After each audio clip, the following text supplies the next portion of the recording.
ஒரு ஒரு 2 நிமிஷம் ஒரு பாட்டு பாடிருமா?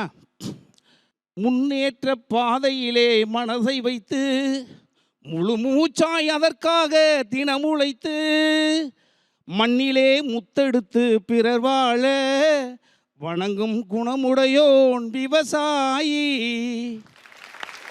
கருப்பென்றும் சிவப்பென்றும் வேற்றுமையாய் கருதாமல் எல்லோரும் ஒற்றுமையாய் பொறுப்புள்ள பெரியோர்கள் சொன்னபடி உழைத்தால் பெருகாதோ சாகுபடி.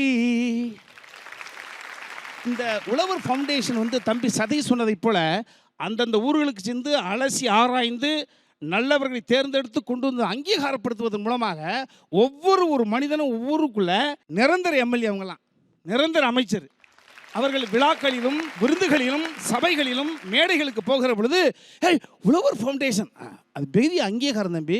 இது ஓப்பனாக செய்கிற விஷயங்கள் அவர்களுக்கு உள்ளூரில் கிடைக்கக்கூடிய மரியாதையும் இந்த உழவர் அமைப்பு தான். அப்போ இதை பார்க்கிற பொழுது ரோல் மாடல், இவங்களாம் அந்தந்த பகுதியினுடைய ரோல் மாடல்.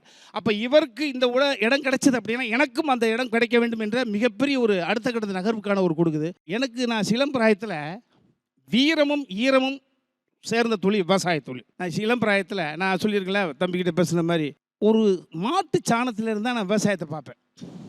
எங்கள் வீட்டில் நிறையா மாடுகள் வளர்ப்போம். மாடுகள் சாணம் போட்டது குப்பையோடு சேர்ந்து குப்பை குழி அப்படின்னு சொல்லியிருப்போம். அப்போ சனிக்கிழமை ஞாயிற்றுக்கிழமை எங்கள் அம்மா தட்டுக்குடைய கையில் கொடுத்து ஊக்கியாளி மாடு சொல்லுவாங்க. ஊரில் இருக்கிற அத்தனை மாடுகளையும் 2-3 பேர் மேய்ப்பாங்க. ஒரு மாட்டுக்கு எவ்வளோ காசுட்டு சம்பளம் கொடுத்துருவாங்க மாதம். ஆனால் அப்போ தட்டுக்குடைய கையில் கொடுத்துட்டு இந்த மாலை எப்படா வாழை தூக்கம்னு பின்னாலே தெரியுது. தரையில் விழும் முன்பு அந்த தட்டில் அந்த சாணியை தாங்குவோம். அந்த சாணியை கொண்டு வந்து போட்டுருவோம். அதில் அந்த சாணியெல்லாம் நாங்கள் கொண்டு வந்து சனிக்கிழமை ஞாயிற்றுக்கிழமை அண்ணன் தம்பியெல்லாம் சேர்த்து 3 கிட்டத்தட்ட 2 கிலோமீட்டர் போய் நடந்து போடுவது. அதற்கு பிறகு அது ஒரு கலை. அது என்னைக்கு இந்த தம்பிராமன் இன்னைக்கு வரைக்கும் நான் சாப்பிட்ட தட்டை நானே கழுவி வைப்பதற்கு இந்த உழவு தொழில் ஆரம்பத்தில் எடுத்து கொடுத்த அந்த பாடம் தான் காரணம். அப்போ குனிஞ்சு அதை நாற்று பட்டாச்சு, நாற்று எடுத்தாச்சு, பிடுங்கியாச்சு. அதில் ஒரு விஷயம் பாருங்கள், நாற்றை பிடுங்குகிற பொழுது பச்சை பசேன்னு இருக்கிற நாற்று அப்படியே ஒரு பிங்க் கலரை மாறும். பயத்திருச்சு, ஐயோ பிடுங்கிட்டாங்களேன்னு.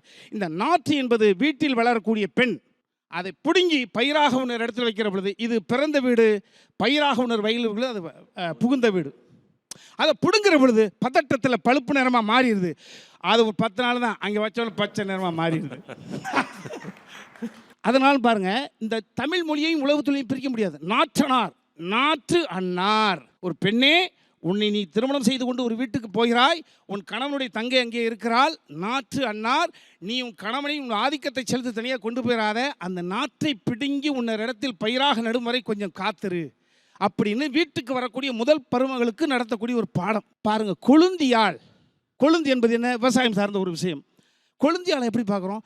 அப்பா வீட்டில் 4-5 பொண்ணுங்க இருக்குது, மூத்த பெண்ணை திருமணம் செய்து கொண்டு போகிறாய், அங்கே ஒரு பெண் இருக்கிறாள், தந்தைக்கு வயதாகிவிட்டது, அந்த கொழுந்து பச்சையாக மாறுகிற வரை உன் தந்தை ஸ்தானத்திலிருந்து அந்த பெண்ணுக்கு செய்ய வேண்டியதை விஷயம் செய். நீ பாட்டுக்கு குழந்தை கிள்ளி விட்டு ஓடி போயிடாத. பெண்கள் தான் ஒரு கவித்துவமான வேலைகள். எது? நாற்று பிடுங்குவது, நடுவது எல்லாம் கவித்துவமான வேலைகள். ஆளுமை கொண்ட ஆண்களுக்கான விஷயம் கருது அடிக்கிற வேலை. அந்த களத்தில் அடித்து போட்ட பிறகு ஒரு நெல்லெல்லாம் போயிடும். நெல்லெல்லாம் போன பிறகு இந்த ஈரப்பதத்தோட பாதி பால் படிவம் பெற்று பாதி அரிசியாக இருக்கிறதெல்லாம் வராது, அடித்ததில் வராது. ஒரு 5-6 மாடுகளை பிணைந்து அந்த 5 மாட்டுகளை ஓட்டி அந்த ஒட்டிகிட்டு இருக்கிற நெல்லெல்லாம் கீழே கொட்டிடும். இந்த கீழே விழுந்த நெல் இருக்குது பார்த்தீங்களா, இந்த நெல்லெல்லாம் அடித்தால் கருக்கையாகவும் குருணையாகவும் பாதி அரிசியாகவும் இருக்கும். இதையெல்லாம் உழவர்கள் வீட்டுக்கு வைத்து கொண்டு அந்த நல்ல நெல்களை நாட்டுக்கு தருவார்கள்.